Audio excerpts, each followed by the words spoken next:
Hi, and welcome back to the BitcoinSVtrain channel. This is John, and tonight is one of my latest guests and also one of my oldest guests. It's Satoshi TV. Satoshi TV or Satoshi V? What do you call yourself now? Just SirToshi, mate. SirToshi. That's fine by me. All right, Or and Toshi for my friends. I'll let you off on that one. okay, cool.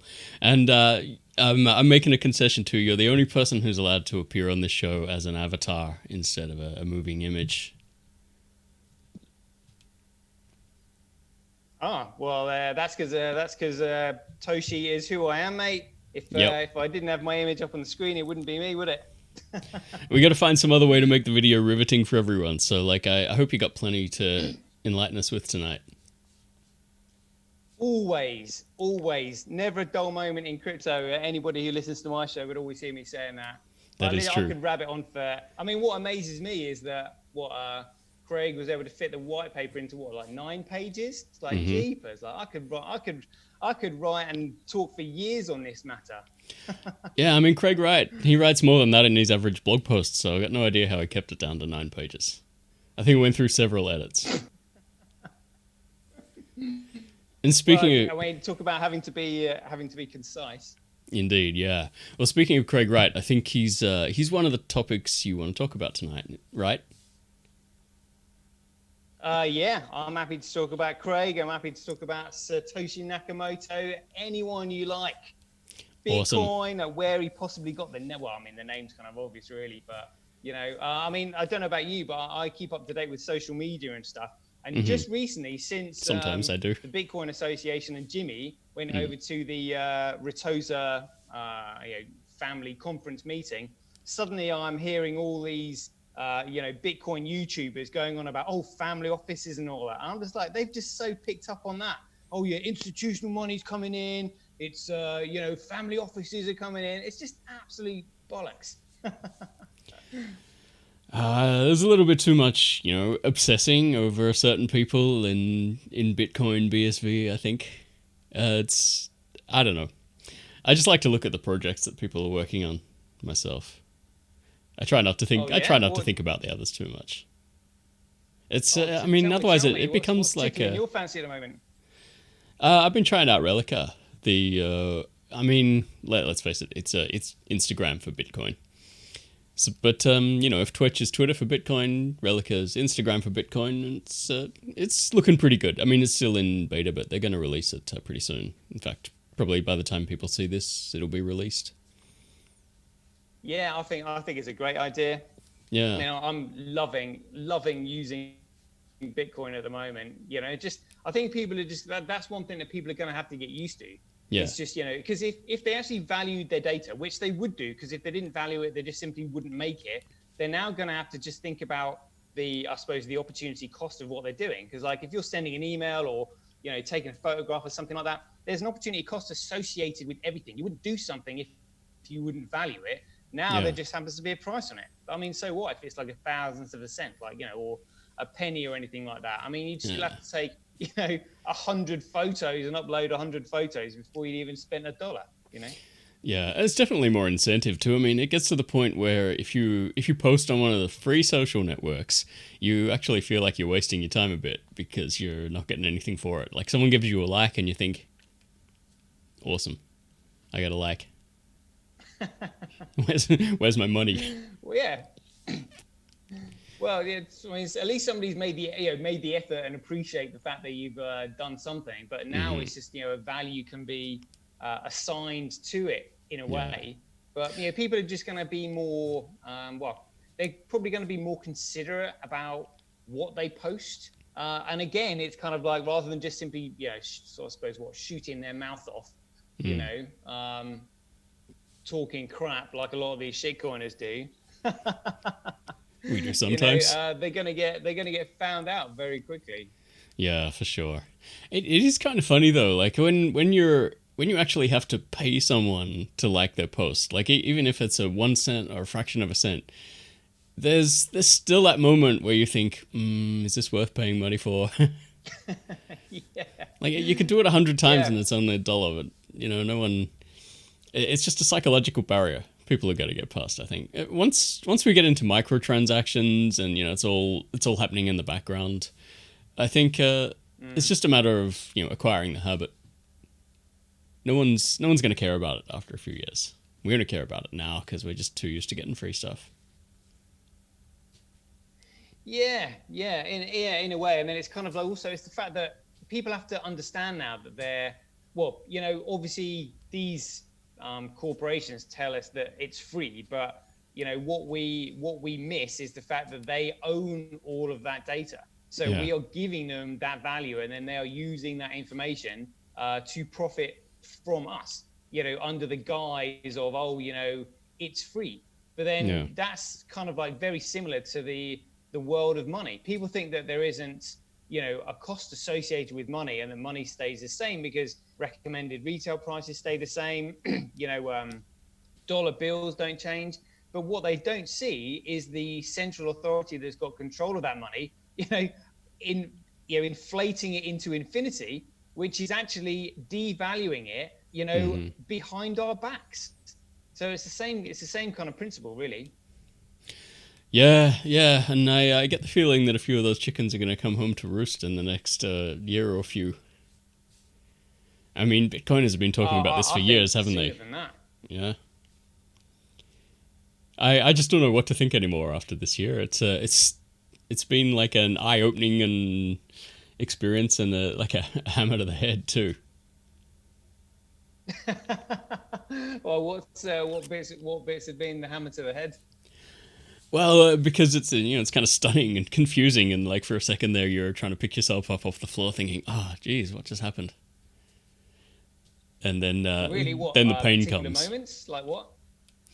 Oh well, I mean, just everything that's happened this year. Like the first the pandemic, which no one really knew was going to be bad or worse or not bad at all, and then suddenly, I think the thing that stunned me most was the way they so readily shut down the economy. Oh yeah, gee. As if they were almost eager to do that. I could go on forever about that. I mean, to be honest with you, if you ask me, when did this pandemic turn into an economic reset? That's the question that I keep asking myself. Like, how on earth have they managed to spin this, and why are they even talking about why are they not focused on this pandemic? Why do they suddenly have to bring up this economic reset?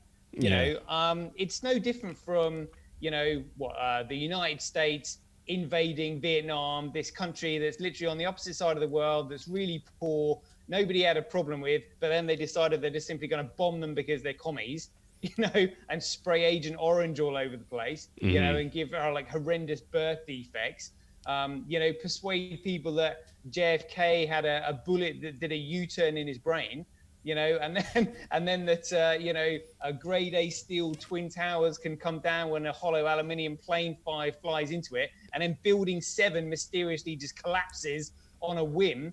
I mean, it's just ridiculous. And then I think you just gave my YouTube channel every red flag I can get there. Yeah, sorry, mate. Yeah, no worries. Let's see if they pick it up. We'll all be on Streamanity soon anyway. Yeah, that's true. Yeah, do you upload on Streamanity? I'm sort of like I've actually started uploading trailers on YouTube, and then trying to entice people to watch the entire thing on Streamanity now. Yeah, I think eventually YouTube's gonna realize what's going on there too, and do something about it. Maybe. Well, yeah, my own. I had. I think I've been banned twice now. If you consider me as part of the BitcoinSV channel, I got banned from that. Then my own show got banned. Then when they realised that I wasn't going to stop, they realised that they couldn't stop me because I was just simply going to open multiple accounts and still carry on broadcasting on YouTube. Right. They then started deleting my individual shows that they didn't like. Really? And then they stopped me editing it for 24 hours. So they clearly had, they're signed 2 people at YouTube to watch my show before I could edit it. Yeah, you really got on the radar. To find an excuse to take it down. So I was like, you know what? I'm not even going to do this anymore. So I I now sort of broadcast live on Twitch, and then I edit the show or edit the trailer on just like residential software on my desktop. Yep. Upload the trailer onto YouTube, and then upload the full episode onto Streamanity and say, look, if you want to see the rest of it, if I've entertained you enough, then use Streamanity. So what did you do to upset them so much at YouTube? Did someone complain? Were you talking about all those topics you mentioned a few minutes ago? No. I was basically negging on these shitcoiners. Yeah. So if you obviously, I mean, because they probably these reported you. Talk such a load of crap. If you like just point it out and say, hey, look, he's absolutely, this is so wrong, this is so stupid.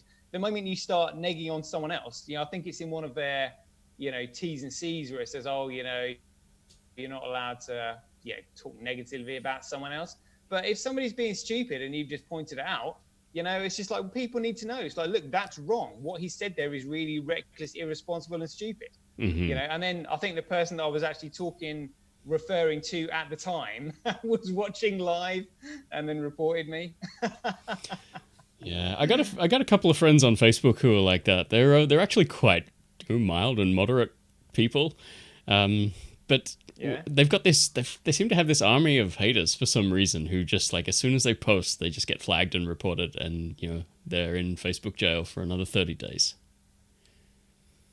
Oh well, yeah. I mean, if people do not like what they're saying, then they can just simply report you live. I mean, this is why I started, doing live on Twitch, because Twitch doesn't store any of the videos on the actual platform itself. So it's only streaming. Sort of like helps them. So I think that's how they escape any maybe liability or something like that. Mm-hmm. But I can broadcast and speak my mind on Twitch, and then obviously upload the full episode onto Streamanity, and then put the trailer on YouTube. But in terms of what your friends are experiencing, I mean, to be honest with you, I did the same to Roger, like Roger Ver. I trolled him relentlessly as best I could for 2 years, and he's only just finally blocked me. Yeah, well, Roger's a nice guy. He probably doesn't want to block you. He's wrong. He is wrong. Lots of people are wrong on the internet. Yeah, but it can't be. Like he knows who Satoshi Nakamoto is. He's purposely developing a crime coin, and he's too stupid to recognize that it's got no fundamental value whatsoever, because it's centrally controlled by him and his cronies. They're adding checkpoints in, which obviously means that they do actually control it because they're able to add those checkpoints in, and it's anonymous, which means it's got no credibility as money. It's ridiculous. Yeah, well, I don't comment on Roger. I think Roger personally is a nice guy. I don't have any problem with him myself. So we'll just leave it at that. Hey. Yeah, but when you say you haven't got a problem with him, like, do you or do you not have a problem with him facilitating crime? Like, child abuse imagery and drugs and human trafficking and everything else, which is what he's promoting with his crime coin. Promoting something that may facilitate that is different from actually doing it, I think. Well, yeah, but you're facilitating it. Yeah. You're enabling it. Who knows what evils we could be facilitating with our actions, Well, I like to think that everything we do is harmless, but you never know. Mm-hmm. Yes, that's true. The idea. Bitcoin encourages good behavior, whereas Roger is just going completely the opposite direction. So I was just like, right, that's completely opposed to Bitcoin. So therefore, I will troll him to my heart's content. I like to think that the BSV will eventually. I'm doing him a favor, really. Well, that's good. I hope he sees it that way. He will do in the long run. It's like Richard Branson said: "Fail earlier to succeed sooner." Yeah. Well, I think BSV will succeed in the long run if it just keeps on point. It's able to sell its message, and there will be opposition to it. Like I don't really feel the need to just sort of go out and seek it out. Like if they troll us, I'll troll them back, but only if it's direct, I think. Otherwise, I just ignore it. Oh yeah. I mean, I would ignore it if I had something better to do. Yeah, that's true. You do like to stir the shit, I've noticed. Well, yeah, but it's kind of like, yeah, if somebody is wrong, I'm going to point. This is the debate I've had with a few people where they're just like, well, why don't you just leave it? And I'm just like, look, like if somebody is trying to promote that 2 + 2 = 5 or that 2 + 2 = 3, I am never going to change my position in arguing that it is 4. You know, Yeah. that's it in my mind. And if somebody is telling everyone else that, oh yeah, 2 + 2 might equal 3 or 2 + 2 might equal 5, it's just like, no. And then you get accused of, being narrow-minded. Oh, you need to be more open-minded, because it might be 3 and it might be 5. No, 2 + 2 = 4. That's it. End of. Indeed. You sound like that guy in the, was it the XKCD cartoon where he's like, I can't come to bed, honey, someone's wrong on the internet. Have you seen that one? I've not.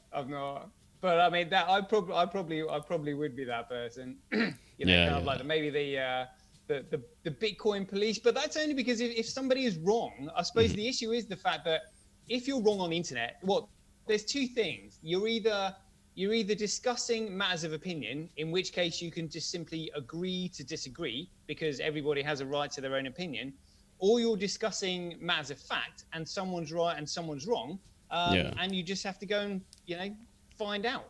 So categorically with Bitcoin, if a coin is centrally controlled, it has got no fundamental value. And if it's got no fundamental value, it means it will not be able to economically sustain the network that it runs on. And it means that everybody and anyone who is uploading data or building or doing anything on that network, all their energy is going to be totally wasted. So it's just like, do they not deserve to have somebody like me explaining it and spelling out and say, look, you're wasting your time. You would be better off putting your energies towards something where it's going to be valued, which is like Bitcoin. Well, it is only Bitcoin. Yeah, well, I do agree, and like I've published plenty of material that says exactly that anyone who's working on any other chain is going to waste their time, and have wasted their time so far. Like lots of people have wasted lots of time in blockchain and crypto so far. So, but well, I mean, what's the market cap at the moment? Is it around like $500 billion, like $500 billion at the moment, something like that? The entire crypto market cap. Yeah. Yeah, that's interesting because you know what? I actually don't watch the price. I really don't. Oh yeah, but this is the market capitalization. Yeah. I mean, I'll look at it if I need to know it, but like it's not something I check every day. But it is pretty insane, yeah. I do my show every day, so I always do a rundown of the figures. And when I look at it, I'm just like, wow, that's 500 billion, and only the market cap of BSV is like maybe like 3.5 billion of 500 that is genuine. It's literally like one of the biggest Ponzi schemes in history. I mean, Bernie Madoff's Ponzi scheme raked in 60 billion. Then there was Enron that closed out of 63 billion. And then the largest fraud in history was WorldCom at 107 billion. Whereas the market cap at the moment is 500 billion. The Tulip Trust is aptly named. I don't know how big the bubble got of the tulip bubble back in, when was it, 1657 or something like that. But I would have just said somewhere in the 1600s. Yeah, 1600s. So it might be 1637. I think so. All right. But I read yesterday that the British government, in response to the pandemic, has initially they were scheduled or forecast to borrow 55 billion, whereas instead the actual spending due to the COVID pandemic is 240 billion.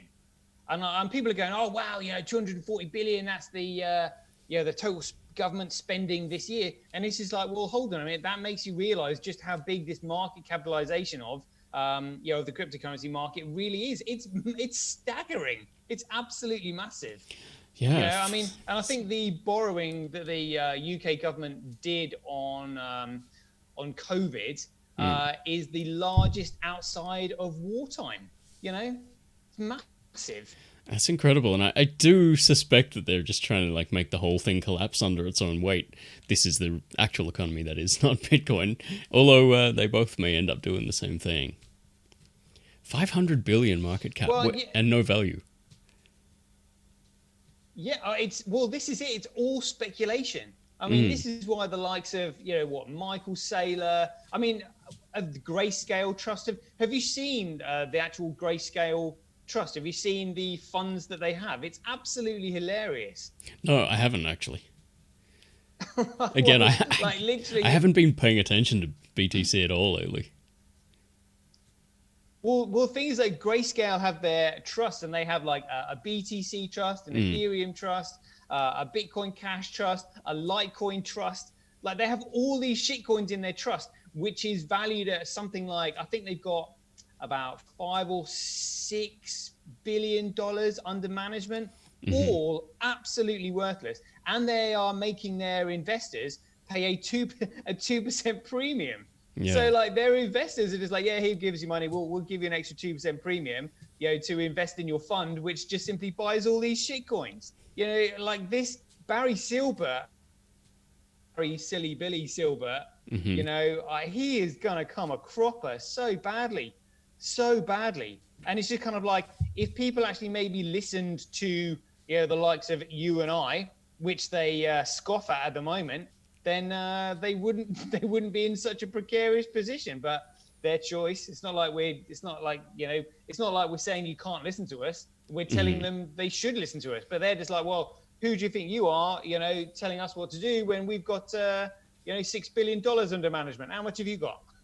well, more than you soon. Indeed. I can't just go out to any normie and make an argument against Ethereum or BTC, because all they do is they just point at the charts and say, this is how much money I made this month. How much did you make? Yeah, number go up. And I'd be like, that's totally beside the point. That's not even what I'm saying. And they're just like, but look at the charts. So. Yeah. Scarcity make number go up. That's when I just sort of slink quietly out the door and I'm like, one day. Yeah, one day soon. One day very soon, if you ask me. That's what I think. Yeah, which is the next thing I wanted to talk to you about too, because what we wanted or what we expected in BSV this year is that at some stage before the end of the year, I'm not saying BSV was going to triumph or anything, but we did expect a kind of a shock to happen in BTC. Everyone was going to get wrecked somehow.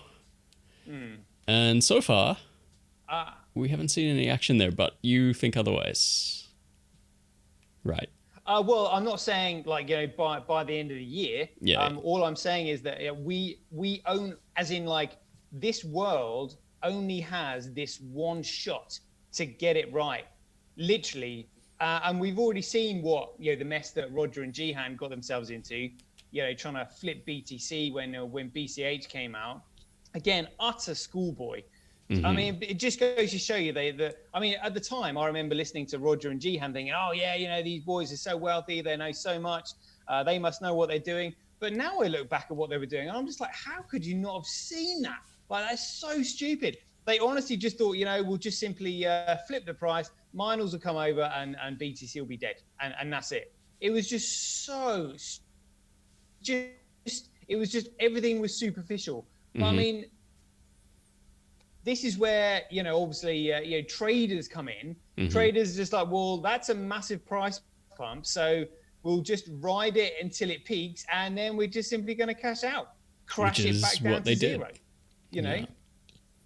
Yeah, well, exactly. What was BCH? And so it was up to $400 or something? Totally wasted that opportunity. Well, I mean, to be honest with you, it's a good job, because what they did is a reflection of their, intelligence, which is absolutely ridiculous. So this time it's kind of like, look, just make sure everything. And also, I mean, in terms of Bitcoin, which is I refer to that as a BSV, the utility has to be there. It's not a case of just simply flipping the price. Miners come over, Yeah, because like obviously traders will just be taking out their pound of flesh. So everything has to be there, and it's not just simply a case of flipping the price. There's a whole load of factors that have to come into play, and it'd be amazing to see how it plays out. Yeah. I don't know if you've seen the movement of BTC recently. I think I sent you that that dynamic demo that starts on the 4th That's right. of October. That $26.5 billion worth of BTC has been moved over the last like 9 weeks. And they said it's not coming from the traditional whale holders, right? Yeah, I can't remember what they said. Well, I think they were saying that it's not your typical bag holders. Oh yeah, not your typical bag holders. Yeah, it was. What is it? It's basically kind of like the whales. Well, according to this chart, it looks like the whales have been slowly kind of like offloading all of their BTC to retailers, effectively shitcoiners who have just simply bought in, looking at a number go up. You know, and quite a lot of the BTC moves onto Binance. So I was just like, well, if taking Roger and Jihan's example, when they tried to flip the price of BTC, but obviously hadn't counted on the traders because they can't see past the end of their nose. I was just like, right, well, these traders need to be taken care of, you know. So, and also, to be honest with you, because traders actually, devalue what Bitcoin is as a medium of exchange by undermining it, you know, pumping and dumping the price, and literally trying to, increase the concentration of Bitcoin into their own pockets rather than getting out there into the wider world, having more people use it. And also traders with their mentality, they need to be taken out of the game. So I just thought to myself, what is Satoshi going to do to take care of that? Because I know he would have done something, because he will have thought of everything. So is he going to maybe like freeze the network so that they can't trade? Is he gonna literally pin the price of BTC down so that it literally takes all the value out of these traders, so they literally have nothing left? Because he could pin the price of BTC for years and years with the amount that he's got, and that just simply wrecks every single trader, that's trying to devalue his creation. So I was just like, is he going to do that? I mean, that's going to be that would be harsh, like really harsh. If he was to do that, I mean, I think they deserve it, but that's another way. Or he could do it, maybe bleed them slowly, but either way, it has to be taken care of properly. So I would say it's definitely worth, considering, like I said, we only have this one shot, it's worth just taking your time over, choosing your moment carefully, rather than just like, giving yourself a time limit, of however long ago it was, and say, oh, well, this is going to happen by then, because too many variables that can pop up. So you have to take into account, because you have to consider everything. So I'm in no rush to have this done, because I understand what's coming, and I appreciate what's on the line. I do think at some point something's going to happen, but I personally don't think we're going to know it at the time. Like, it'll be something we look back on and say, that's when everything switched, that's when everything changed, or that was the pivotal moment in Bitcoin history, when people switched over to believing the new reality, which is the same as the old reality. Yeah, well, what we're educating them on. Well, in terms of timing and things that have gone on, I've noticed. Well, I mean, obviously, you're looking at dates and studying Bitcoin and understanding what's gone on. Obviously, Craig released the white paper on the 31st of October 2008, and the reason he released it then was because that was Halloween, so it was like an added distraction. And he knew that he, being the creator of Bitcoin, he had to provide a reasonable amount of time for anyone and everyone to start the network themselves. So the 2 months of the year that people are mostly distracted are the festive period. So you start it on Halloween, people are distracted. Then you've got November and then December. People are busy with Christmas and New Year and festivities and all that. So, but there's your 2 month period. Doesn't matter what was, doesn't matter if people are distracted or not. You're still giving them 2 months. And then you start the network on the 3rd of January. And the reason he had to step away from, the project is because in order to solve the paradox of the centralized starting point, he realized that he had to let the network grow without that central point of authority, control, or influence. And so when you're thinking like, how long does this time period have to be in order to give it credibility, to make it unique in the fact that, what are the chances of another a network achieving anything like this? What is it that can make Bitcoin stand out on its own? That period was 11 years from then, because obviously the Tulip Trust was created on the 9th of June 2011, and then obviously that's the keys were to be returned to him on the 1st of January 2020. So I was like, well, he's chosen that date specifically, so that's literally 11 years. And so you can't deny that you are not, well, you can't deny that you're Satoshi Nakamoto once the keys to the Tulip Trust have been returned to you. So I was just like, that's blatantly obviously the time period where you thought, right, that's the time where I need to step away from the project. That is the period of decentralization, neutral growth, and dilution of the centralized starting point, which is why he couldn't reveal himself to these magazines. Was it Gizmodo magazine and Wired magazine That's that right, outed him? In and December these other people that were 2015. saying, oh, you're Satoshi Nakamoto. And he's like, okay, well, yeah, I am. And then they were like, oh, prove it. And he's like, actually, no. Because that wouldn't have given the network a long enough period of time to give it the credibility that it's got now. And he obviously, in his own mind, had planned to reveal himself, after the 1st of January 2020. So that was the plan that he had in order to give Bitcoin, its fundamental value, really.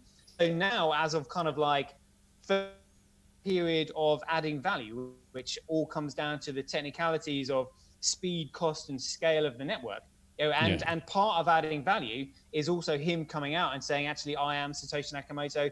I created this thing. It's all part of it. So I can see now, that it's all sort of like falling into place. So really, the value has only been added over the last 12 months. And that's why you've got all these shitcoiners still buying into all these shitcoiners, because they haven't realized that. I think one of the things that fascinates me about the whole industry is that it's lasted so long. Like it goes up, it goes down, and then there's activity, and then it goes into a lull, and it just keeps coming back. I mean, BTC hitting an all-time high this year was probably one of the things that surprised me most, because I just never expected it to go up again.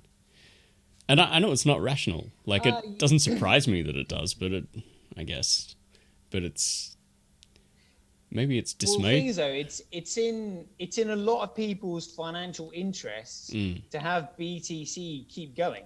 Yeah. So Blockstream, for example, they understand that you've got the block reward halving that happens every 210,000 blocks, and they're just like, well, we can't actually kill Bitcoin on our own. We have to let it kill us. We have to let it kill itself to make sure there's not enough transactions on the network in order to support the miners when the block reward halving comes in. So they're just like, right, we need to string people along for as long as possible, until there's no return, and then Cool Coin is dead.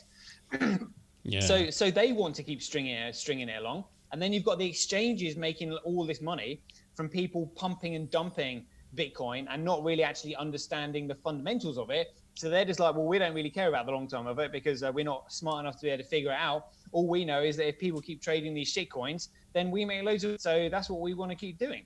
So you've got two large entities, Blockstream and these exchanges, which are basically sort of like they're large players in the space at the moment, because people haven't figured out that traders, devalue it, or the negative effects that they have on it. So people look up to, people like CZ, and BitMEX as well. I mean, even though they've been clearly trading against their own customers, people get tattoos on their arms of Binance and stuff like this. I mean, it's absolutely insane, but it's just a political spin. So it didn't surprise me that it came back whatsoever. But I mean, what has surprised me is just how stupid some people are, that they can't see this.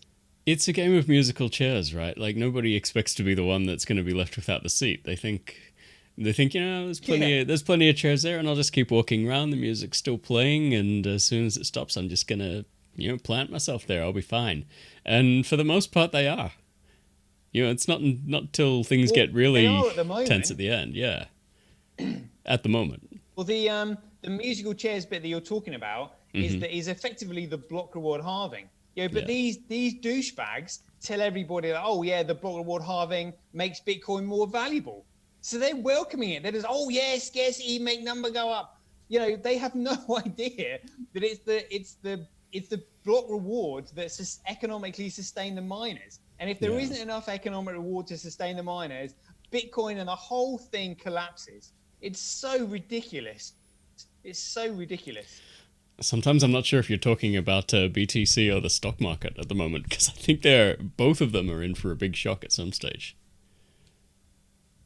Oh yeah. Well, if you think about it, I mean, the stock market is entirely propped up by the Federal Reserve, who is printing all this money. Exactly. It's just a massive bubble because the actual money itself has got no fundamental value. So therefore, it's just simply printed and immediately flows into the stock market or into assets like property and gold and other things like that. Other shit that people don't need that actually has value because it's usable. Well, I think the smart people actually know this, and there's probably a lot of very smart people who are still investing in BTC, knowing full well that it probably doesn't have any long-term viability, but they're just, again, musical chairs. They've got a plan. They're going to get out before it happens. And some of them will, some of them won't, but a few people are going to make out like bandits, I think. And even if BTC crashes, you'll find out that they actually sold their entire stash years before. Yeah.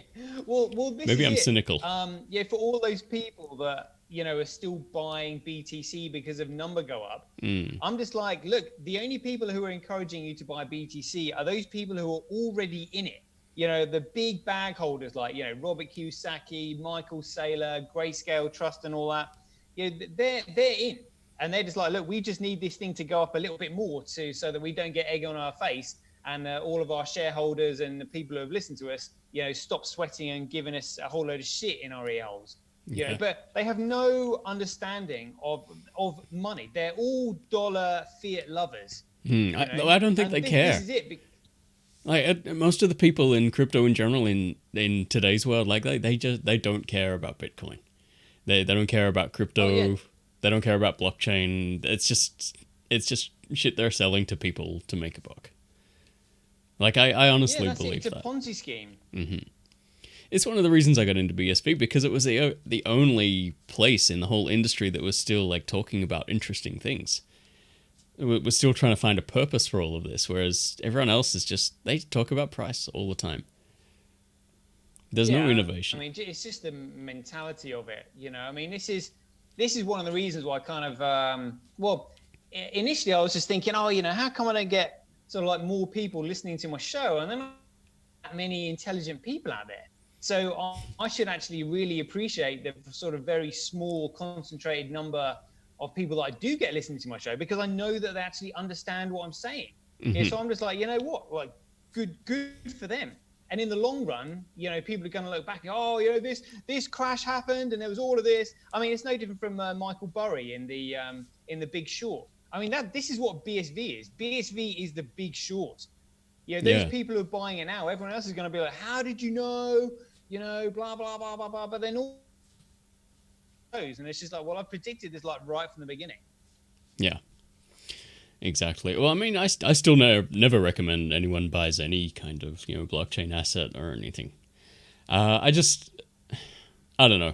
Because I'm never 100% certain that I'm right, and if I'm not, then I can't recommend it to anyone else.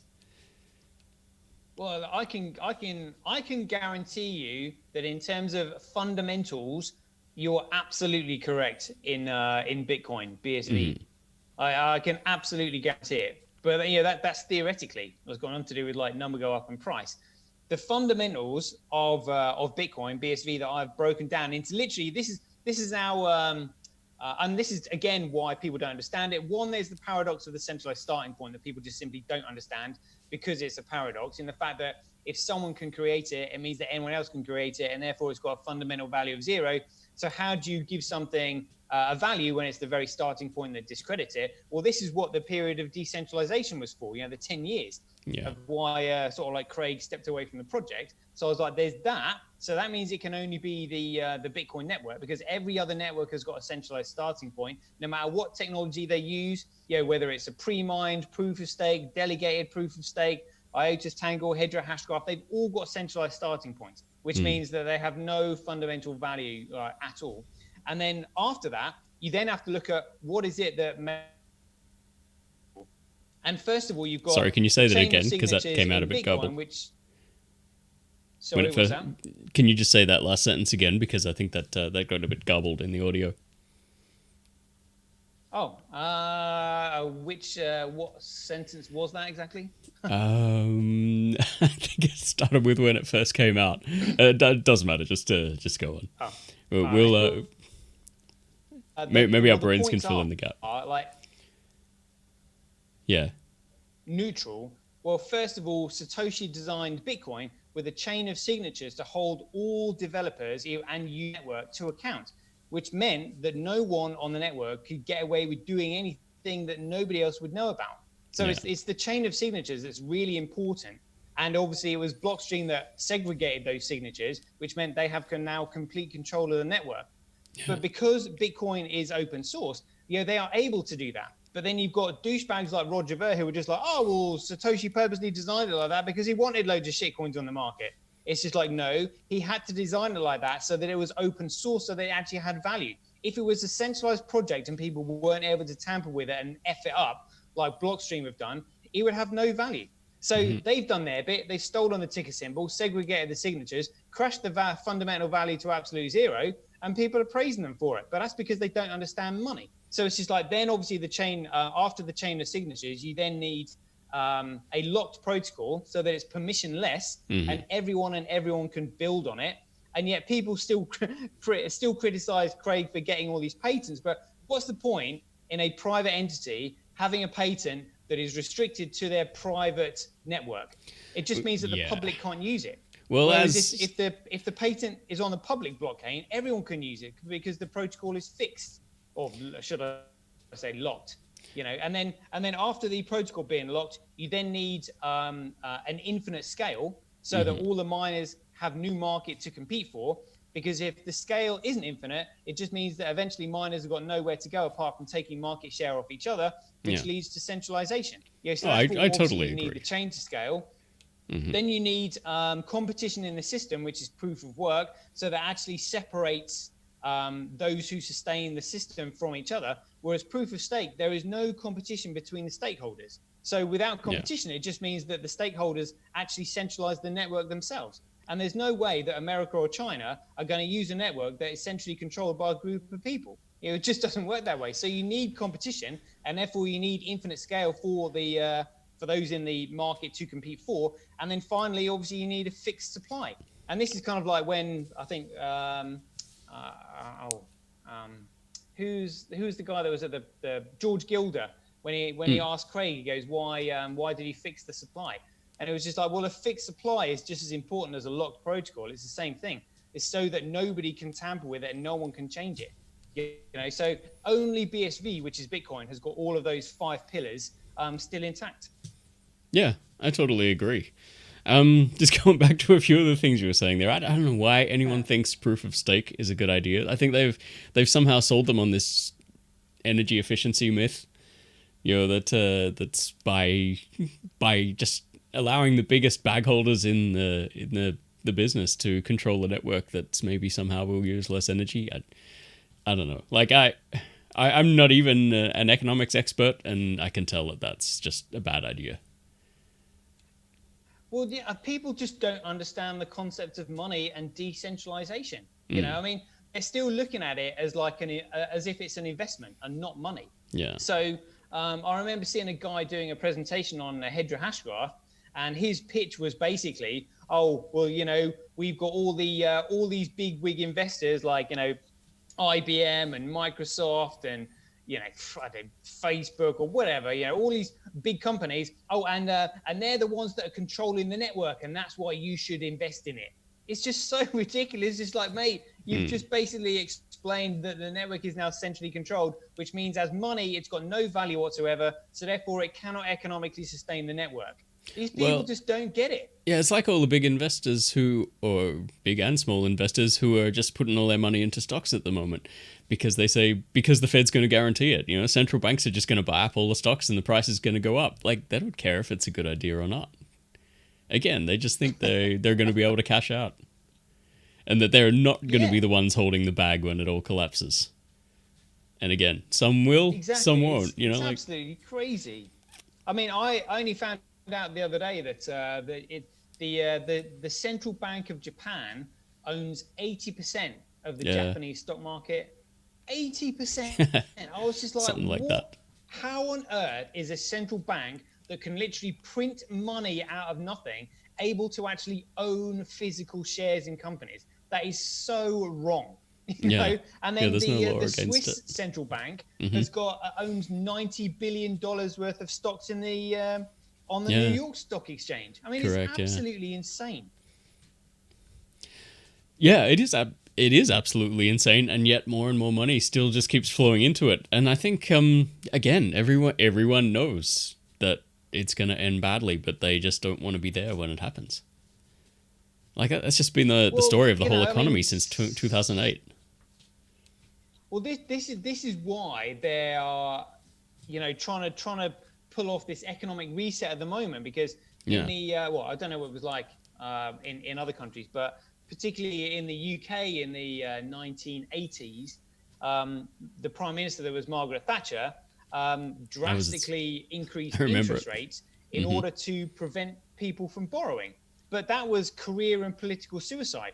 So no politician is going to do that now. So now they're just like, right, so we can't raise interest rates because we're going to lose our jobs. And the whole point of me doing this is because I want a job.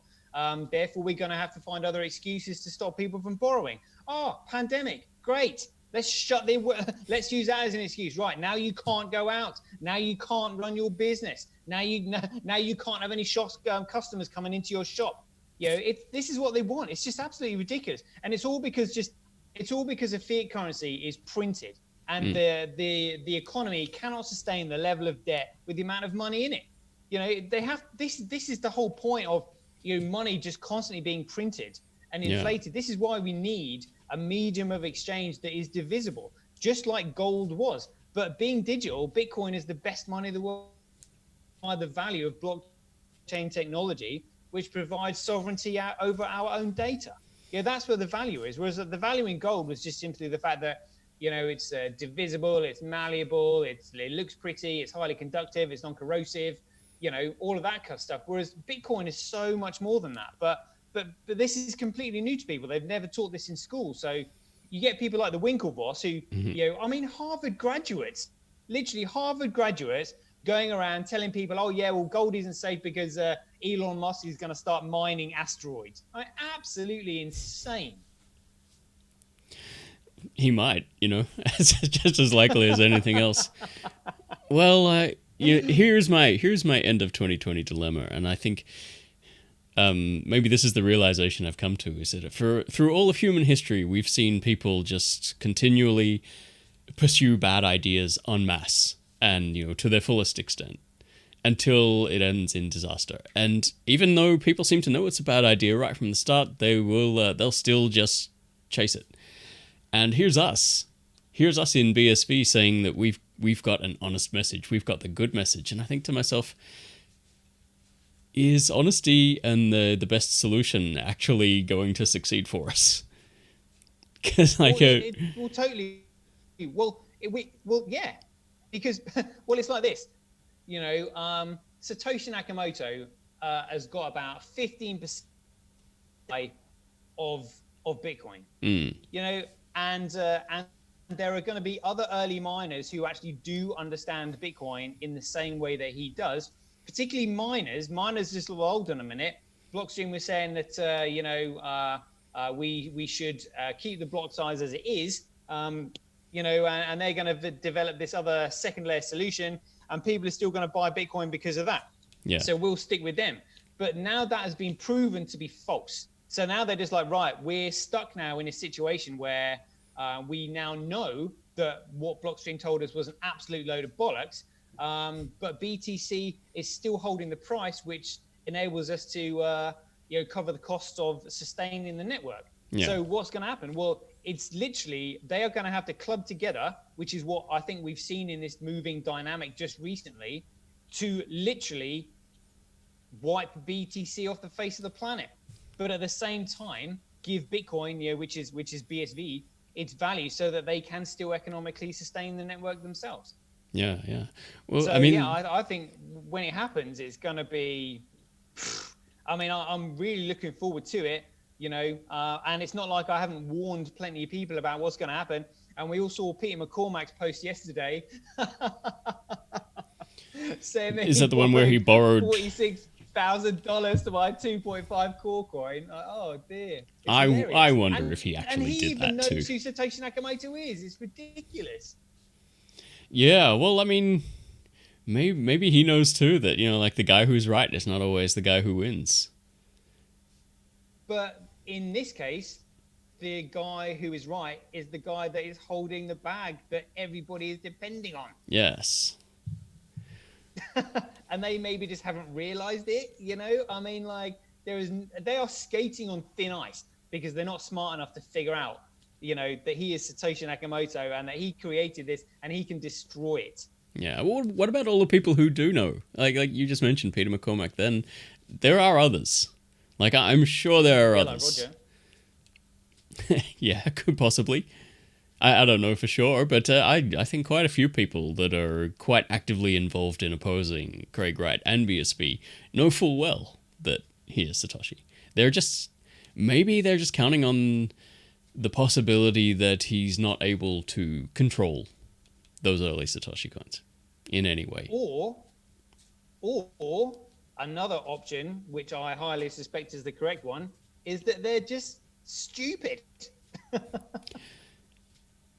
I think that there's a bit of stupidity in it. I don't think anyone is really what I would call stupid in this industry. There's a few people who are deliberately misleading. Oh yeah, there is. Don't worry, there is plenty of stupid too.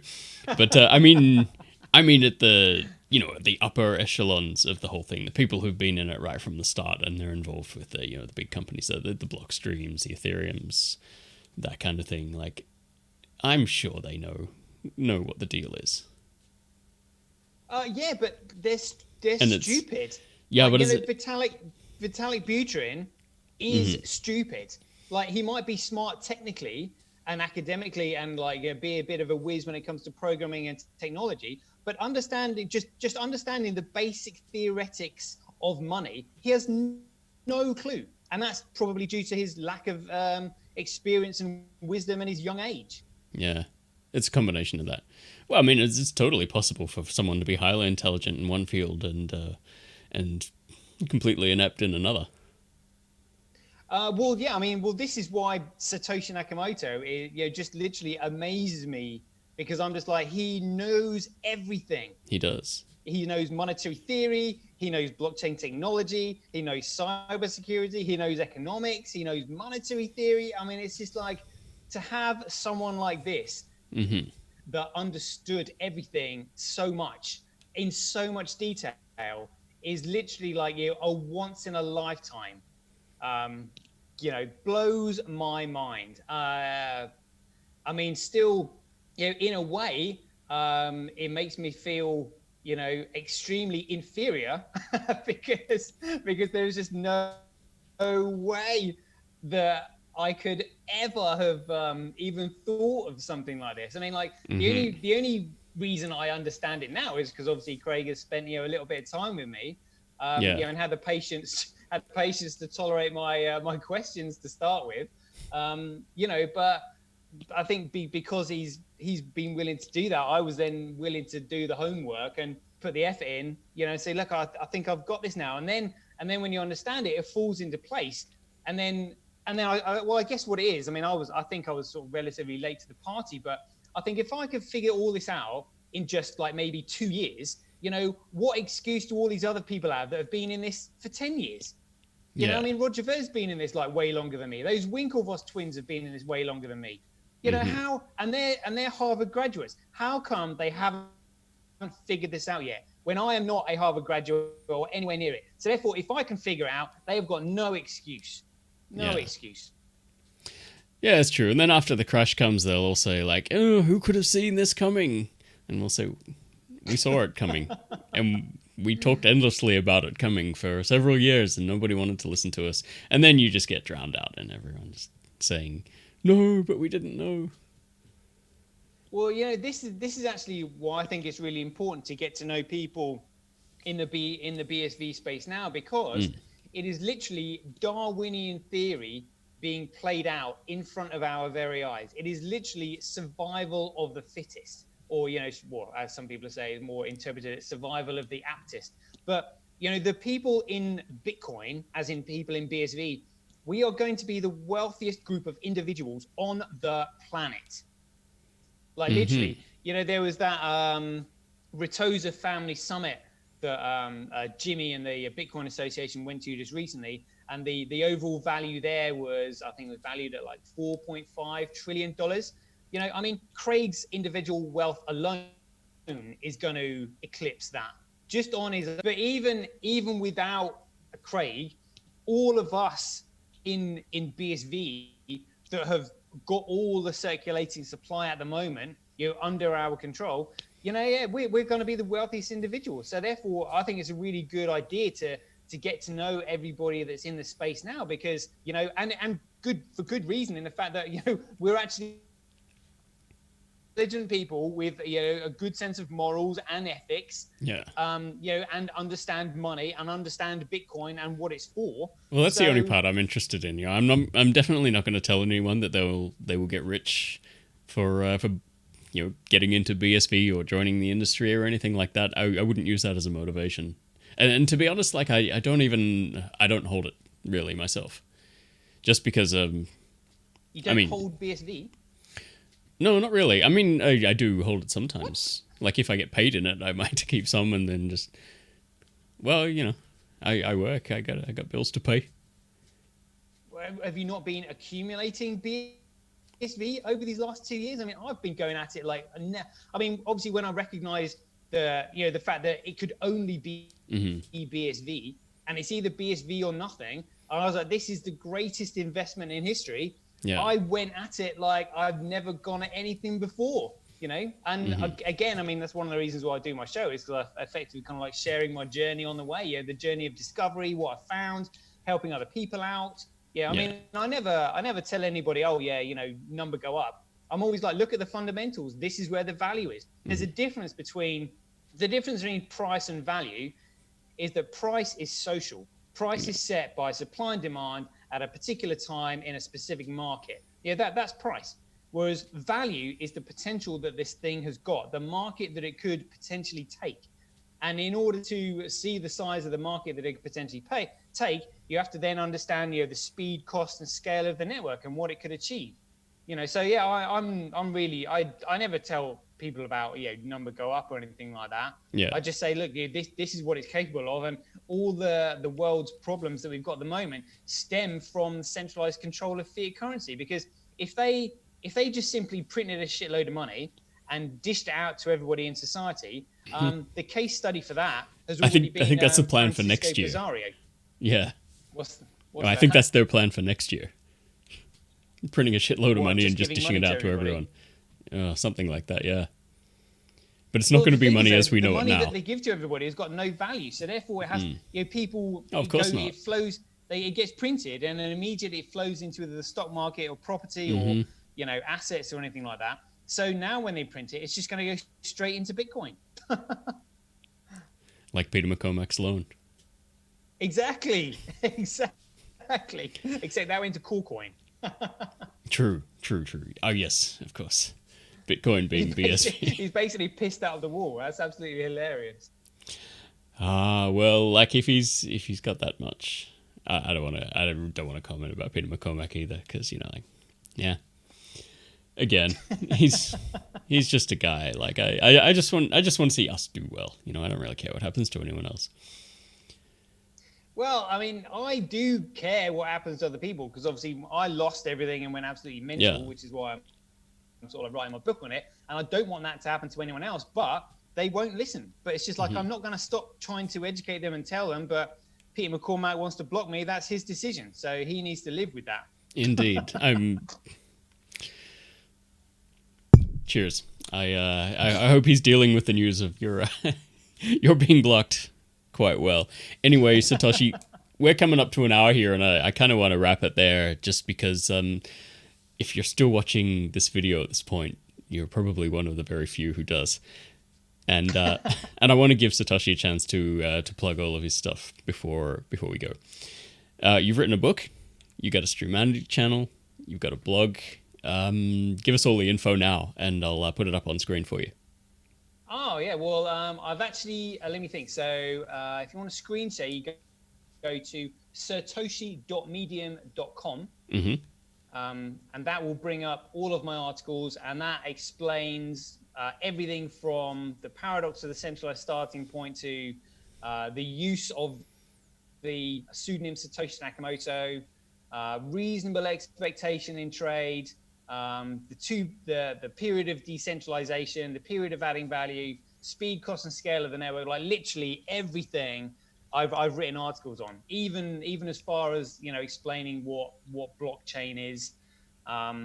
So yeah, any information that anybody wants is there. They can also listen to my show every day. They can tune into Twitch, which is twitch.tv/Satoshi TV.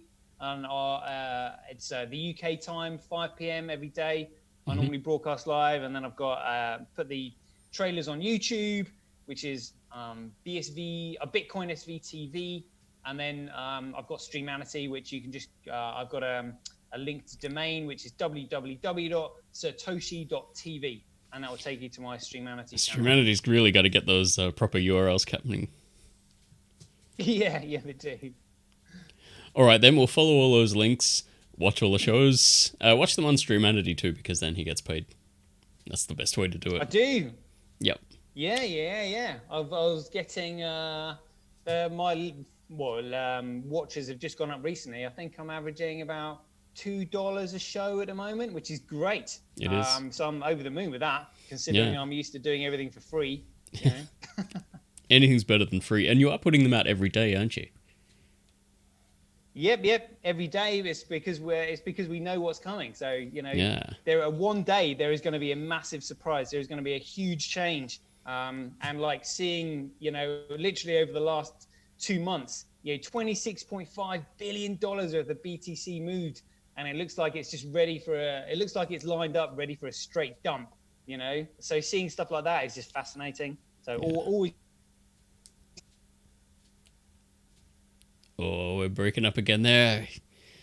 Did we ruin your big exit, Satoshi? I think we ruined your big exit. You were just building up to a crescendo there, and then the sound cut out. Anyway. Oh, it's all right. In the long run, BSV will be the blockchain everyone uses. Just remember that. It will indeed. Absolutely. Touche. Indeed. All right. Thanks, Satoshi. Do come back again. Again, if you ever want to come on camera, you're more than welcome to. But until then, like the night fox is just fine. Knight in shining armor. Yes. Alrighty, thanks, man. Cheers, John. It's been a pleasure. As always. See you again next time.